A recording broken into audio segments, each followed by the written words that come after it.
Bonjour à tous. Alors, je ne vais pas vous révéler aujourd'hui que c'est le jour de Pâques parce que je pense que Pascal l'a dit certainement avec encore plus de fougue que moi. Rappelez-vous les conversations qu'on avait il y a 2000 ans. Vous croyez que vous n'étiez pas là, mais nos frères et sœurs étaient là. Il y a 3 jours, nous avions subi la perte immense de notre Seigneur bien-aimé, cloué sur une croix par les Romains. Mais aujourd'hui, nous venons d'apprendre qu'il est ressuscité.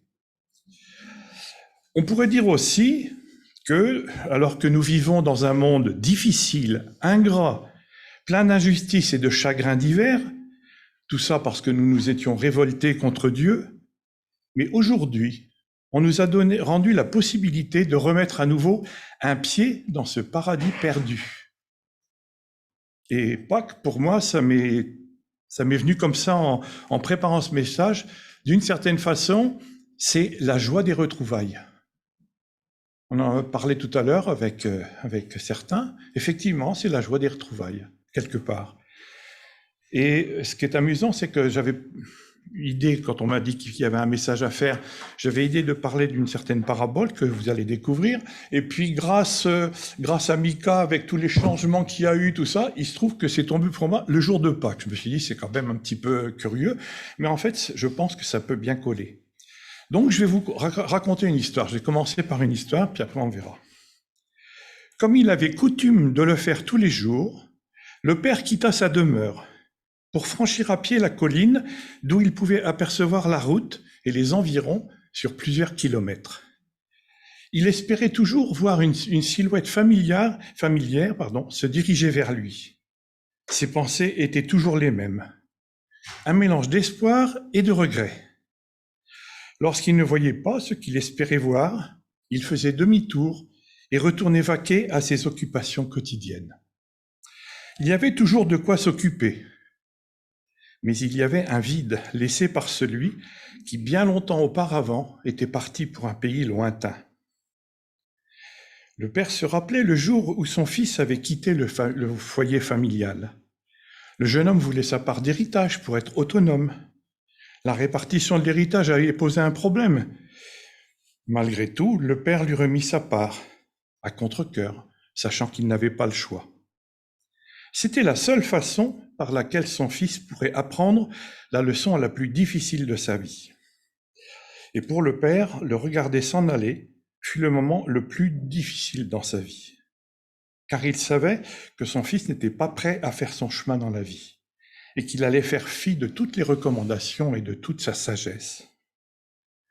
Voilà, ça, vous avez bien sûr tous reconnu que c'est une histoire que Luc nous raconte. Donc, je voulais étayer cette parabole pour étayer la méditation.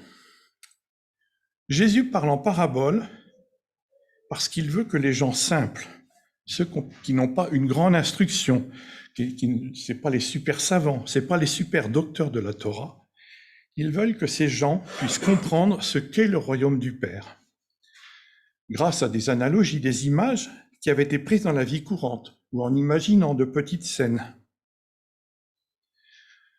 Par sa nature divine, Jésus a la connaissance parfaite de Dieu, du Père, de l'Esprit, du royaume. Il connaît parfaitement parce qu'il en fait partie. Il a cette connaissance intime de Dieu qui est unique dans toute l'histoire de l'humanité. Il y a peut-être eu 100 milliards d'êtres humains sur la Terre, il y en a un qui a la connaissance parfaite de Dieu, du Père, de l'Esprit. Par son incarnation humaine, par son histoire de vie dans une campagne à Nazareth, au sein d'une famille aimante, par son apprentissage du métier de charpentier auprès de son père adoptif, par son immense amour pour nous, ses frères en humanité, par des capacités d'observation remarquables, il a acquis une connaissance parfaite de l'âme humaine, de nos difficultés, une grande connaissance de notre réalité quotidienne. On pourrait dire, de même que tout à l'heure, que c'est la personne la plus à même de toute l'humanité de connaître ce qu'il y a dans nos problèmes et dans notre cœur. Lorsque Jésus dit, dans ces histoires, le royaume de Dieu est comme, il parle comme le prophète parfait, absolu. Imaginez Dieu qui fait des vibrations de l'air et qui nous parle. Jésus nous parle comme ça. autorité absolue. C'est le plus apte, le plus légitime pour nous enseigner. Donc, je vous propose d'écouter à nouveau le récit de cette parabole, pas imagé comme c'était, mais tel que Luc le donne dans le chapitre 15. Pardon. Un homme avait 2 fils. Le plus jeune dit à son père, « Mon père, donne-moi ma part d'héritage qui doit me revenir. » Le père leur partagea alors ses biens. Peu de jours après, le plus jeune fils ramassa tout et partit pour un pays éloigné, où il gaspilla sa fortune en vivant dans la débauche. Alors qu'il avait tout dépensé, une importante famine survint dans le pays et il commença à se trouver dans le besoin. Il alla se mettre au service d'un des habitants du pays qui l'envoya dans les champs garder les porcs. Il aurait bien voulu se nourrir des caroubes que mangeaient les porcs, mais personne ne lui en donnait. Il se mit à réfléchir et se dit « Combien d'ouvriers chez mon père ont du pain en abondance? Et moi, ici, je meurs de faim. Je vais retourner chez mon père et je lui dirai « Père, j'ai péché contre le ciel et contre toi, je ne suis plus digne d'être appelé ton fils.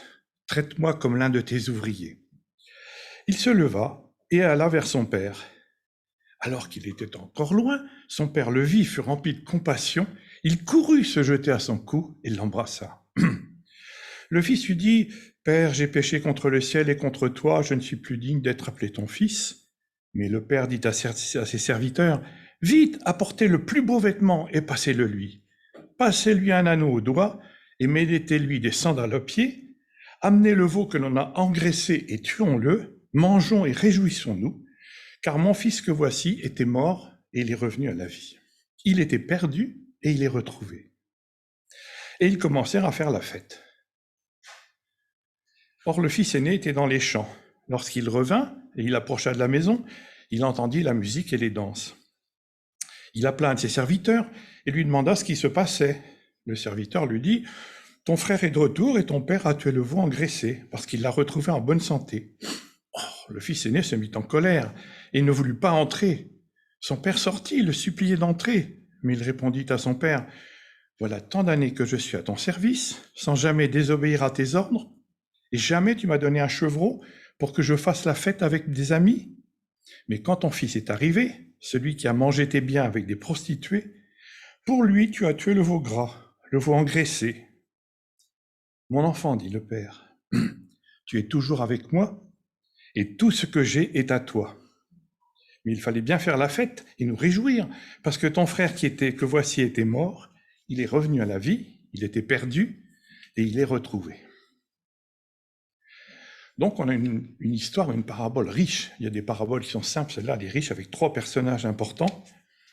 On peut voir la démarche du fils cadet, qui fait quelque chose d'inhabituel, presque à la limite de la légalité, et puis, après de graves difficultés, il va se reprendre, il va faire demi-tour. Comment c'est le demi-tour? C'est la conversion qu'on appelle. Il va faire demi-tour, et il va revenir. On a aussi le fils aîné. À mon avis, c'est très personnel, c'est peut-être quelqu'un d'un peu terne, quelqu'un on ne voit pas particulièrement de défauts, un bon personnage, bien obéissant, travailleur, bien discipliné, mais qui ne comprend pas bien ce qu'est l'amour du Père. On a enfin le Père qui manifeste de façon diverse son très grand amour. Il est évidemment l'image du Père, de l'amour du Père pour nous. On va aborder ces 3 personnages, et puis on essaiera ensuite de transposer concrètement dans nos vies actuelles, parce que c'est ça qui compte. Une petite précision quant au contexte. Le cadet demande au père sa part d'héritage. Alors à l'époque, dans le cas d'une famille avec 2 fils, l'aîné recevait 2 tiers et le cadet 1 tiers. Mais ça, bien entendu, c'était l'héritage, c'est-à-dire après la mort du père. Il n'était pas totalement exclu que le père fasse un partage durant son vivant en dispatchant les richesses, toujours 2 tiers pour l'aîné et 1 tiers pour le cadet. Mais le père gardait la jouissance de toutes ces richesses tant qu'il était en vie, évidemment. Comment on appelle ça, nous, là? L'usufruit, merci. Il pouvait simplement préparer les choses à l'avance pour que l'héritage, la succession, se passe dans les meilleures conditions après sa mort. Là, le père, de son vivant, il s'appauvrit pour donner suite à la demande de son cadet. Essayons de voir un peu le comportement des trois acteurs de cette parabole. Alors le cadet, pourquoi part-il? Il me semble, au vu du texte, que le fils cadet estime que la vie qu'il a dans cette exploitation n'est pas la vraie vie. Une vie tranquillote, un peu morose, un peu tristounette, répétitive, fatigante. Il faut passer des heures dans les champs pour s'occuper des semences, des labours. Et même s'il y a des ouvriers pour le faire, les deux fils et le père doivent évidemment travailler. Il faut s'occuper des animaux. Visiblement, il y a des bovins, donc ça veut dire 2 traites par jour. Il y a des chèvres et des moutons. En plus des animaux, il y a certainement des oliviers, des figuiers, des vignes. Beaucoup de travail, tout ça. Plus le blé qu'il fallait semer et récolter. Donc, il y a un travail assez varié, mais important. Un travail qui dure toute l'année, sans vacances. Il n'y a pas de week-end, il n'y a pas les 5 semaines de congé, il n'y a rien. Il y a des périodes plus calmes ou plus importantes. En plus, quelquefois, la météo intervient. Il peut y avoir des sécheresses là-bas, qui vont flanquer en l'air tout le travail d'une année. Même s'il s'agit d'une propriété qui semble un peu conséquente, c'est pas non plus la grande fortune, malgré un travail à race non-stop. Et dans cette façon de vivre, même s'il y a de temps en temps des fêtes religieuses où on peut s'inviter entre amis, d'une façon générale, il n'y a pas une très grande vie sociale. Il n'y a pas les copains et les copines. Parce que c'est le travail, c'est la vie, c'est comme ça. Et moi, je pense que le cadet doit vivre cela comme une charge. Il dit, ce n'est pas ça la vie. Il n'a pas conscience de la chance qu'il a de vivre une vie sans difficulté véritable, pour être nourri, habité et être bien, quoi. Un petit peu comme nous, on n'a pas souvent conscience de la chance qu'on a. Il pense peut-être que c'est un dû. Il ne se rend pas compte qu'il habite dans la maison d'un père aimant. Je crois qu'il ne se rend même pas compte de l'amour qui habite chez son père. Il est habitué à vivre comme cela, il ne sait pas que la vie peut être difficile et il veut être autonome, sans père. Donc il part dans un pays lointain. Il abandonne sa culture, dans la vie dans laquelle il avait été élevé. Il va vivre une vie de débauche. Apparemment, le terme, c'est une vie sans salut. Évidemment, dans ce pays lointain, j'imagine que les gens n'étaient pas particulièrement ouverts à accueillir des étrangers qui venaient de loin, surtout des juifs. Mais ce gars qui arrive a beaucoup d'argent. Et quand on est disposé à aller au bar ou dans les fêtes, bizarrement, curieusement, si on a beaucoup d'argent, on a beaucoup d'amis.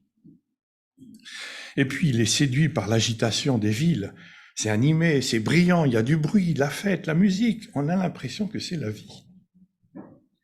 De plus, grâce à tout cet argent qu'il a, il avait la possibilité d'avoir des contacts avec des femmes assez facilement. D'ailleurs, le fils aîné lui en fait le reproche à la fin. Bien évidemment, c'est évident, ces contacts-là sont complètement interdits par la loi dans laquelle il a été élevé. De plus, ces soirées de fiesta sont souvent ou parfois des soirées de beuverie. Je ne connais pas les détails, mais la morale est piétinée là. En tout cas, il a dépensé l'argent qui avait été gagné lentement, à la sueur du front, par son père, son frère aîné, ses serviteurs, puis un petit peu par lui aussi, qui a un peu participé quand même. Tout cet argent, il le dilapide et finit par être ruiné et doit travailler quasiment comme un esclave à garder les cochons. Il est dit qu'il n'a même pas accès à la nourriture donnée à ses cochons, les caroubes. Alors je me suis renseigné, les caroubes, c'est des légumineuses typiques du bassin méditerranéen qui poussent sur des petits arbustes et qui sont très très bonnes pour l'homme. À l'époque, ils appelaient ça l'or noir. Mais bien entendu, pour que ce soit bon, il faut que ce soit écossais, parce que s'il y a l'Écosse... Alors avec les cochons, on donnait tout, l'écosse et puis les grains. Mais lui, il n'a droit à rien du tout. On ne sait même pas d'ailleurs ce qu'il mange. Et il se rend compte que s'il continue comme ça encore un petit peu, il va mourir. Il regrette son ancienne position. Il se rend compte qu'il est devenu un exclu. Exclu de sa culture d'origine, à cause de son attitude avec son père, et du fait de tous les manquements à la loi dans laquelle il avait été élevé. Et exclu du pays où il vivait, de toute façon, il n'avait jamais été vraiment intégré dans ce pays. Il se voit tel qu'il est vraiment, peut-être tel qu'on était nous aussi avant notre conversion, étranger, coupé de ses racines, mourant de faim et vivant sans amour. Donc il se dit, je vais retourner chez mon père, travailler pour lui comme un ouvrier, et ainsi je ne mourrai pas. Il prépare dans sa tête un petit discours de retrouvailles. Il va lui dire, mon père, j'ai péché contre le ciel et contre toi, je ne suis plus digne d'être appelé ton fils. Il se met en route et il rentre. Et voilà cette misérable petite histoire qui aurait pu très mal se terminer. Heureusement qu'il a eu un instinct de survie, parce que sinon il serait mort. Essayons de rentrer un peu dans la tête du père, le héros de cette parabole. Il a réalisé une entreprise qui tourne bien, qui réussit, il travaille avec ses 2 fils, il a des employés qui travaillent pour lui. Et visiblement, ce père qui a une grande sagesse, qui est rempli d'amour, ce père peut avoir un certain contentement, la réussite professionnelle, la réussite sociale, la réussite familiale. Mais voilà que ce beau rêve se brise quand son cadet manifeste l'envie d'aller voir ailleurs. Il se sent sûrement obligé d'accéder à cette demande, car il voit bien que ce cadet ne supporte pas la vie qu'il a. Il a bien conscience que ce cadet doit faire l'apprentissage de la vie, qu'il va apprendre dans la douleur et que ça peut mal se terminer. Il craint pour son fils, qui n'est pas prêt à affronter le monde extérieur. Est-ce que mon fils va véritablement apprendre? Est-ce qu'il va revenir un jour après avoir appris la leçon? Peut-être va-t-il même mourir? En même temps, il voit son cœur à lui se désoler, se désespérer. Est-ce que ça va être bénéfique ou est-ce que ça va être catastrophique? En fin de compte, comme il est rempli d'amour pour son fils, il accepte de s'appauvrir un petit peu et il le laisse partir. On peut penser que tous les jours, ou très souvent, il va aux limites de sa propriété, il monte sur un point dominant et il regarde, il attend, il espère. Tous les jours, il espère et ne voit rien venir. Cela dure assez longtemps, le temps que le fils fasse le voyage, qu'il dépense toute sa fortune, le temps qu'il comprenne ce qu'était la misère, la famine et tout cela, et ensuite le temps qu'il revienne. Ça a dû durer quelques mois, peut-être plus. Mais dans son amour pour ce fils perdu, il est d'une fidélité à toute épreuve et continue à attendre avec persévérance. Et lorsque son fils revient, il le voit arriver de très loin. C'est amusant de voir que le père n'entend pas les paroles, la confession que son fils avait prévue. J'ai péché contre le ciel et contre toi. Il n'écoute même pas. Il aurait pu écouter le boniment que son fils avait préparé et lui dire « Bon, ok, d'accord. On a enregistré tes paroles. On va voir si tes actes correspondent vraiment à ta repentance. On va voir si tu es capable de travailler, d'avoir le rendement des ouvriers. On en reparlera, on verra. Tu nous as causé un mal important. Tu as appauvri la famille. Notre renom a été terni et cela ne pourra jamais être réparé. » Il aurait pu agir comme ça, parce que c'est quand même justice de dire à celui qui a fait des bêtises, tu peux revenir, mais sache que les bêtises que tu as faites ont des conséquences qui ne sont pas forcément réparables. Et sache que tu dois montrer par des actes que tu as véritablement changé. En réalité, il court, ce qui était d'ailleurs très mal vu à l'époque, un homme de son âge, ça ne court pas, c'est paisible. Il court, il se précipite, il prend son fils, le serre dans les bras. Avec la robe, l'anneau et les sandales. La robe, on imagine qu'il ne devait pas être en très bon état après avoir regardé les cochons. Hein. L'anneau, c'était significatif de la famille dans laquelle il était. Et les sandales, les esclaves, là-bas, ils étaient pieds nus. Donc, il le réhabilite complètement. Ce n'est pas un ouvrier, c'est quelqu'un de la famille. Il le réhabilite comme fils. Et en plus, il organise une fête de réjouissance. Essayons maintenant d'imaginer ce qui se passe dans la tête du fils aîné. Alors, en préparant, j'ai vu des tas d'interprétations de son attitude qui est assez différente. Jésus s'adresse à un auditoire dans lequel il y a de nombreux pharisiens. On pourrait peut-être considérer que l'attitude du fils aîné est un peu semblable à l'attitude des pharisiens qui se penchent irréprochables sous une stricte loi. En tout cas, le fils aîné a un déficit en ce qui concerne l'amour. C'est pas encore bien, mais il y a quelque chose. Il semble pas avoir eu le cœur brisé par le départ de son frère, comme le père. En tout cas, il n'y a aucune mention de ça. Peut-être que lui aussi trouve la vie morose, tristounette. Peut-être qu'il serait bien parti lui aussi, mais qu'il n'a pas osé. C'est possible. En tout cas, il comprend pas son père. Il lui reproche de ne pas avoir agi comme il aurait dû avec le frangin. Car lui, il est resté dans une vision légaliste. Il est obéissant, travaille comme un ouvrier fidèle. Il ne commet pas de faux pas par rapport à la morale en vigueur.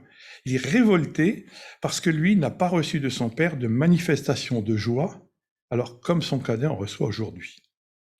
Il pense avoir payé, avoir travaillé pour gagner l'amour de son père.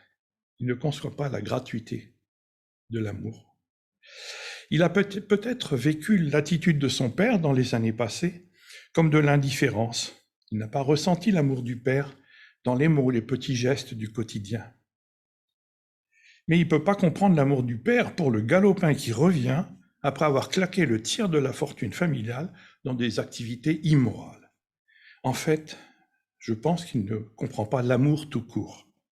La seule émotion qu'il manifeste lors du retour de son frère, c'est de la jalousie, parce qu'il voit très bien la joie, il voit très bien la manifestation de l'amour du père pour le cadet avec la joie qu'il a, et lui n'a jamais perçu l'amour que le père a pour lui. On pourrait en conclure que c'est un handicapé de l'amour, comme sûrement nombre des pharisiens. On a survolé un peu ces trois, maintenant ce qu'il faut voir, c'est pour notre époque, pour nous, en quoi ça nous concerne, qu'est-ce que ça doit nous apporter.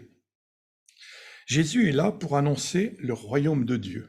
Il est là pour nous dire tout l'amour de Dieu pour tous les hommes. Alors, il parle aux pharisiens. Il est en train de leur dire qu'il suffit d'entrer dans la joie du Père. Lorsque le Père dit « tout ce qui est à moi est à toi », tout ce qui est à moi, tout ce qui est à Dieu est à nous. Il faut que les pharisiens et ceux qui leur ressemblent le comprennent et acceptent l'amour totalement gratuit que Dieu nous offre. Il nous faut accepter d'abandonner l'idée très humaine que l'amour nous est dû, car nous l'avons bien gagné par l'obéissance et puis par nos œuvres. Il parle aussi aux autres membres de l'auditoire.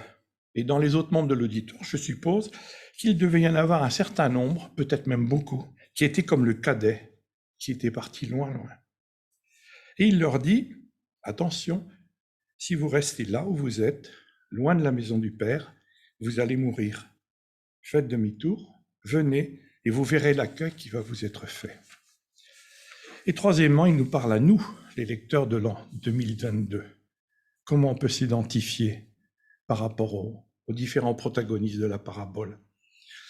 La question qu'on peut se poser, c'est « et moi, où est-ce que je me situe? Est-ce que je suis plutôt comme le fils cadet ou bien comme le fils aîné?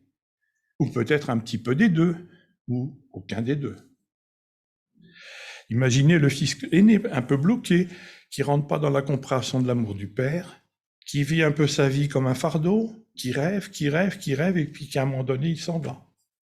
Il pourrait y avoir ça aussi. Ou bien le fils cadet qui est revenu, qui a été accueilli par la joie du père, et puis qu'avec les années après, tout doucement, on va se refroidir. Ça pourrait exister aussi. Alors si on se trouve plutôt comme le fils cadet, on aspire à chercher ailleurs un je ne sais quoi qui nous manque. Ce père va nous laisser partir, parfois même nous laisser nous éloigner de lui. Il va peut-être laisser venir, pas faire venir, mais laisser venir vers nous de grosses difficultés, des tentations, des épreuves, parce que lorsqu'on est éprouvé, on en sort plus fort, à condition de revenir vers lui. Dans la parabole, le père sait que son cadet va souffrir, il le laisse partir. Il l'aide même à partir parce qu'il sait que lorsqu'il reviendra, son fils sera différent, qu'il comprendra mieux l'amour. On entend souvent dans nos chants ou dans les prières « Change mon cœur, Seigneur ». Formidable cette prière. Hein. Là, on est sûr que cette prière, elle est dans le plan de Dieu et donc il va l'exaucer. Il n'y a aucun doute. Mais comment ? Je pense personnellement qu'il serait très naïf de penser qu'on va se coucher un soir avec un vilain cœur, puis il y a un magicien qui va donner un grand coup de baguette magique et le matin, « Waouh, super, j'ai un cœur tout neuf ». Je pense pas l'impression que Dieu agisse tellement comme ça. On va se frotter à des difficultés dans notre vie. On va subir la maladie. On va être attristé par un deuil proche. On va avoir des difficultés financières.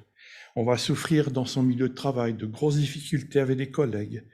Et même dans l'Église, on peut avoir des difficultés lourdes avec des frères et sœurs. Et ces épreuves, ces difficultés, le Seigneur les laisse venir vers nous pour nous purifier.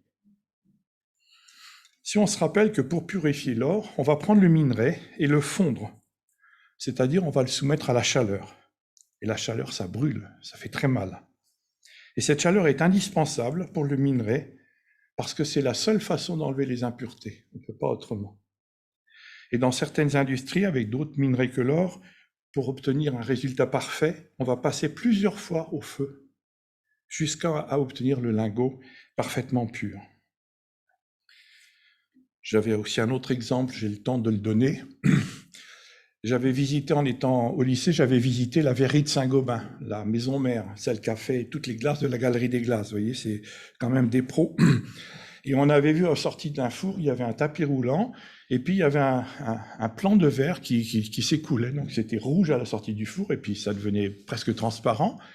Et puis tout au bout du tapis roulant, il y avait un axe avec plein de petits marteaux. Cet axe tournait, tous les marteaux cassaient le verre au fur et à mesure.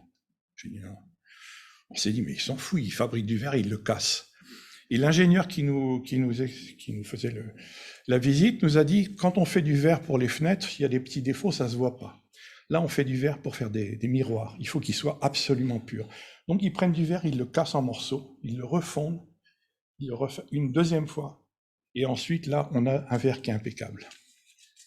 Donc, vous voyez ce que je veux dire? On peut avoir le feu qui va nous brûler, mais on peut aussi être brisé. Et dans les deux cas, c'est pour le même but, c'est pour avoir quelque chose de parfait. Et je pense que si on se laisse suffisamment faire, on va obtenir ce cœur pur que l'on avait demandé dans la prière. Il va falloir un petit peu de temps. Et nous pouvons être certains que notre Papa céleste, qui nous chérit tendrement, il nous chérit de cet amour paternel, qui nous indique les règles, parfois avec autorité et fermeté. Et il nous aime de cet amour maternel, qui nous apporte la consolation. Vous voyez, dans l'Apocalypse, il essuiera toute larme de nos yeux. Il parle du Père. Maintenant, si je me sens comme le fils aîné, on peut tirer une autre conclusion de cette parabole, c'est le fait que le Père ne délaisse absolument personne. En tout cas, il n'a pas délaissé le fils aîné. Celui qui n'a pas fait de vagues, qui est resté bien tranquille, on n'avait pas de reproche à faire. Celui qui n'a pas compris ce qu'était l'amour du Père, il l'a quand même, il l'a pas laissé tomber. Il va le solliciter. Et dans le texte, il va même le supplier d'entrer. Viens, je t'en supplie, entre. Dieu qui nous supplie. Il nous dit, écoute, c'est la fête. Viens participer à la fête. Alors, comment est le fils aîné? Peut-être est-ce que je suis un vieux chrétien, un vieux converti, que ma vie peut être parfois un peu morne, un peu terne, parce que je ne comprends plus bien la folie de l'amour de Dieu, parce que je ressens peut-être plus la joie débordante qu'il y a lorsqu'on se convertit, parce qu'avec les années, je me suis un peu refroidi, que mon premier amour s'est attiédi. C'est une possibilité. Notre ancien pasteur de Genève, là, Gérald Rochat, nous avait trouvé une image assez intéressante. Il évoquait les vieilles machines agricoles qui rouillent dans les champs. Vous savez, les vieilles charrues, les vieilles herses, les vieux rouleaux, enfin tout ça qui rouille dans les champs, qui avait été beaucoup utilisé, qui avait beaucoup servi, mais maintenant on ne les utilisait plus, on les avait laissés dans un coin et puis elles rouillaient. Et il avait fait une comparaison avec des vieux chrétiens qui rouillent un peu dans leur coin, sans joie, et qui s'abîment tout doucement faute de servir. Essayons, si c'est le cas, essayons d'entendre véritablement ce que me dit le Père. Je me souviens quand on a discuté avec Sophie, elle était très très émue par cette parole. Mon enfant, tu es toujours avec moi, et tout ce que j'ai est à toi. Rappelons-nous cette joie de se savoir pardonner et de se savoir sauver. Rappelons-nous l'amour de ce Père toujours présent et qui vient régulièrement me solliciter. Viens, entre donc, ton frère qui était mort est revenu à la vie. Rappelons-nous à quel point la joie a été forte alors que nous étions peut-être partis comme le cadet et nous étions revenus dans la maison du Père. Quelle joie! Donc là, le Père s'adresse aussi bien au cadet qu'à l'aîné, ou bien on est loin et il faut que l'on revienne, au risque de franchir un cap irréversible et définitif. Ou bien on est parti dans notre tête ou notre cœur et on n'est plus là tout en étant là. Et il faut également revenir et profiter de tout ce que le Père met à notre disposition dans sa maison. N'oubliez pas, je me tiens à la porte et je frappe. À celui qui m'ouvrira, j'entrerai, je souperai avec lui et lui avec moi. Et ça, c'est une parole pour les fils aînés, pour les fils cadets, puis même ceux qui sont entre eux. C'est une parole pour tout le monde. Et n'oublions pas non plus ceci. Tout cela n'a été possible que parce qu'il y a 2000 ans, Jésus a été jusqu'au bout de la mission élaborée avec son Père sur la croix, qu'il est ressuscité et qu'il a pu répandre sur toute chair son esprit qui habite maintenant en nous. En lui, il y avait la plénitude de la divinité, comme dit Paul ou Pierre, je ne sais plus, la plénitude de la divinité, et cet esprit il a pu le répandre. De même qu'il y a 3500 années, certains ont pu quitter la terre de l'esclavage pour cheminer vers la terre promise. Nous pouvons nous aussi quitter ce pays lointain qui n'est pas notre pays et qu'on appelle le monde et dont nous ne sommes pas vraiment citoyens et revenir dans la maison du Père. Voilà.